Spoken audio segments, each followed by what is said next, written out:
السلام عليكم ورحمة الله وبركاته. حبايب قلب رير الغاليين، عاملين ايه؟ يا رب تكونوا بخير. يلا نسمي الله ونصلي على الرسول وتابعوا معايا الفيديو للنهاية، هيعجبكم قوي. هنعمل روتين وهنجهز غدا وهقول لكم هنروح فين النهاردة. هنروح مشوار وحابة افضفض معاكم شوية جوايا كده، شوية حمل حابة تشاركوني في شيله، يمكن ربنا يخفف عني شوية. دعواتكم ليا بصلاح الحال يا جماعة، بالله عليكم ادعوا لي ربنا يصلح حالي ويفك كرب وكرب المسلمين جميعا يا رب، اللهم امين. صلوا على النبي المصطفى في كومنت. اللهم صل وسلم وبارك عليك يا حبيبي يا رسول الله، ويا ريت تحطوا لي لايك للفيديو. بدأت يومي كده بروتين عند الطيور، بسم الله ما شاء الله. دخلت فطرت الارانب وفطرت كان عندي باقي شوية فراخ بيضة كده، قلت افطرهم. قلت اطلع بقى في وسط طوع علشان خاطر افطر الحمام وافطر باقي الفراخ. هنشوف مع بعض الفراخ اللي نايمة على البيض، وهنشوف مع بعض الخير اللي ربنا مديهولنا. ربنا يوسع ارزاقنا وارزاقكم يا رب، اللهم امين. في اليوم ده يا جماعة كانوا ولاد اختي لسه عندي، ولاد اختي لسه ماشيين امبارح، ربنا يبارك فيهم ويحفظهم ويهديهم يا رب، اللهم امين. ادعوا لهم بالهداية يا جماعة، لان بصراحة الشباب دول تربيتهم صعبة قوي ومطلعين عين اختي، ربنا يهدهم لها يا رب وبارك فيهم ويحفظ ولادكم ولادها يا رب، ولادنا جميعا يا رب، اللهم امين. كان محمود ابن اختي اللي هو كان باين معاكم ده هو اللي كان بيصورني. عندي فرختين نايمين على البيض، فقلت ارش لهم شويه بودره كده. انتوا عارفين ان انا بحب ارش البودره علشان لو في فاشه، لو في اي حشرات او اي حاجه. احنا في الصيف والحاجات دي بتكتر كتير قوي في الصيف، بالذات تحت الفراخ اللي نايمه. فانا طلعت كده لقيت شويه فاش تحت الفرخه، فقلت ارش بقى البودره ديت. البودره دي يا جماعه ملاسيون 5%، بجيبها وبفضها كده في العلبه.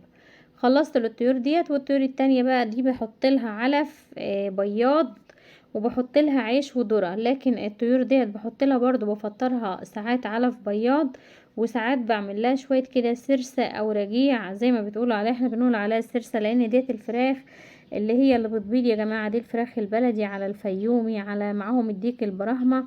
فانا بحط لهم بقى ايه عشان يملوا حصلتهم. قالوا لي ان السرسه كويسه جدا بالنسبه للبيض، قالوا لي السرسه ديت هي اللي بتخلي الفرخه ما تتقلش وبتخليها تحمل البيض. فقلت احط لهم شويه سرسه معاهم شويه لقمتين عيش على شويه علف بياض وبقى ولقمتين عيش كده وبواقي الصينيه.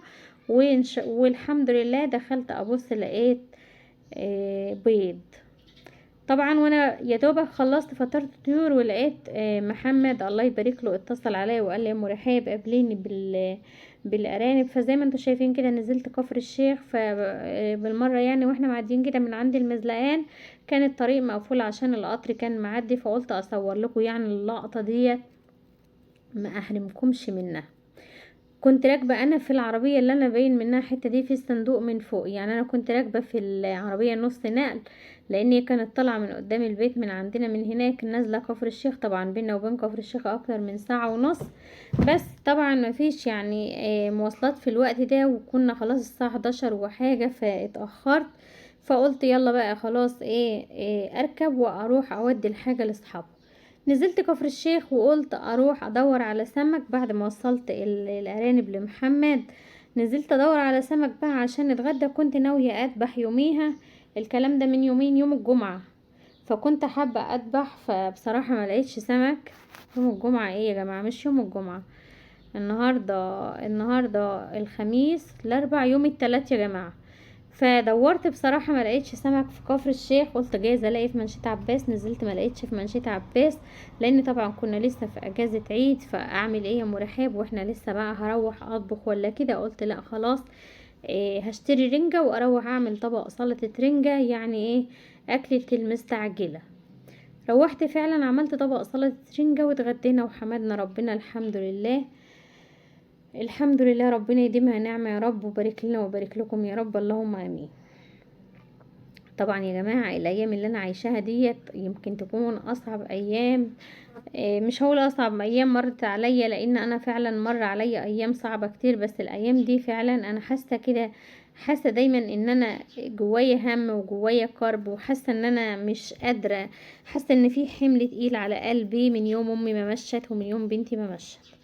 رغم ان روفان كانت بتطلع عيني، بس وجودها في البيت نعمة. ربنا ما يحرمش حد من طناها ابدا يا رب، ويصبر كل مبتلى على بلواه، ويصبر كل ام فقدت ابن او بنت يا رب، اللهم امين. يصبرها ويحتسبهم عند الله من الشهداء يا رب، اللهم امين.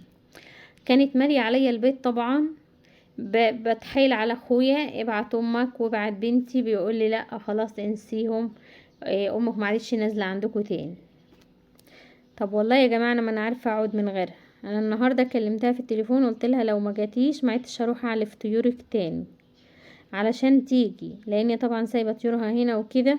فقلت لها لو مش هتيجي انا مش هعلف طيورك، هسيبهم.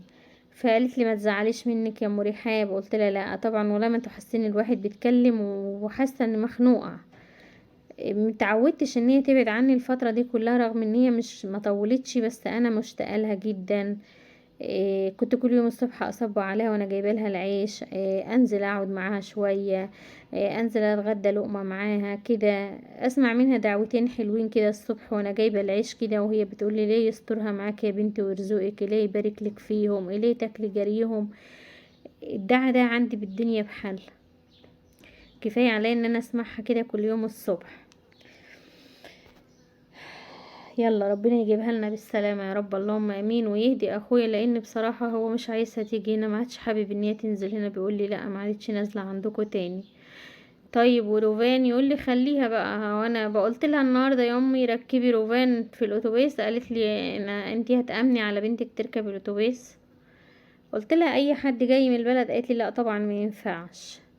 ورحاب جاية، رحاب هنا في كفر الشيخ، تاني يوم لها واصلة هنا امبارح المغرب زي دلوقتي كده، يعني العصر بعد العصر بساعة كده وصلت كفر الشيخ. بس زي ما قلت لكم ان هي جاية عند فرح ناس قرايبهم، قرايب جوزها يعني، وهي هناك هي وجوزها وولادها، ولسه هتيجي عندنا بكرة.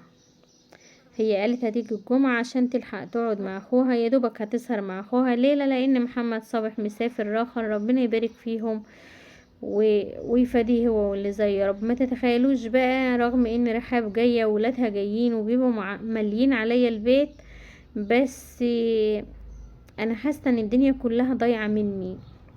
يعني كمان محمد هيسيبني ويمشي، ربنا ما يورنيش فيه يوم يوجعني ابدا يا رب، ويروح ويرجع لي مجبور الخاطر، ويفاديه هو واللي زيه وولادكم يا رب.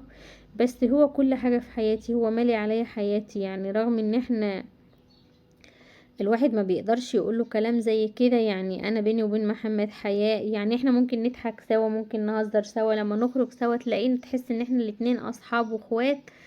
بس ما اعرفش اقوله ان انت كل حاجة في حياتي، ما اعرفش اقوله ان انت نور عيني، ما اعرفش اقوله كلمة حلوة كده من الكلام اللي الواحد بيسمعه ده.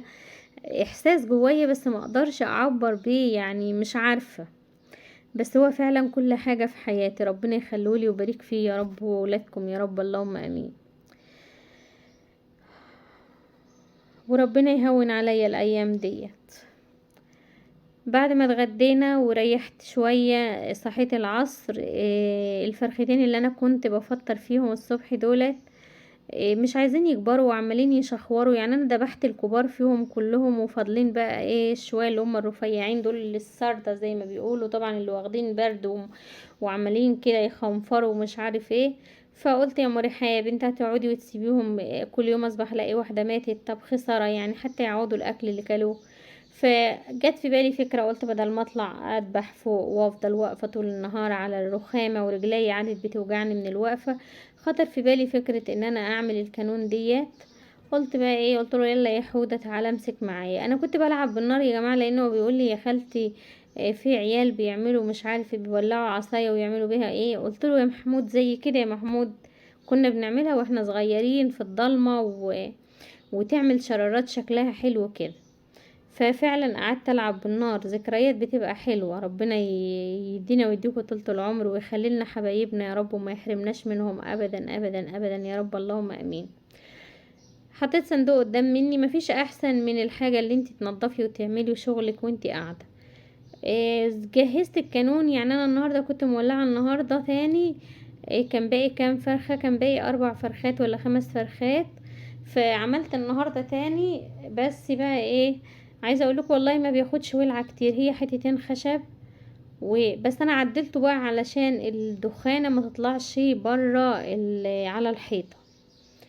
يلا الحمد لله، ربنا يدينا الصحة ويديكم ويخلي لنا حبايبنا يا رب ويخلي لكم حبايبكم. كنت عايزة اخد رأيكم في موضوع بس مش عارفة هلحق ولا لأ. كنت بفكر اجيب قماش واخيط مفارش واطقم سراير.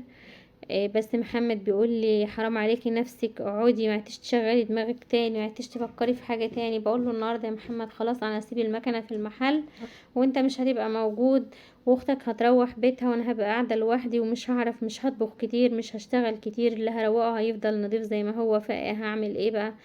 اسلي نفسي واجيب قماش واعمل اخيط اطقم سراير. انا بخيط والحاجات دي طبعا وليه بعرف فيها يعني. فقعد يزعقلي وقال لي ما عدتش تشغلي دماغك تاني، ما تعمليش حاجه، اقعدي زي ما انت كده، كفايه عليكي القناه وكفايه عليكي الطيور والارانب وخلاص. فانا مش عارفه يا جماعه اعمل ايه، قولوا لي رايكم ايه.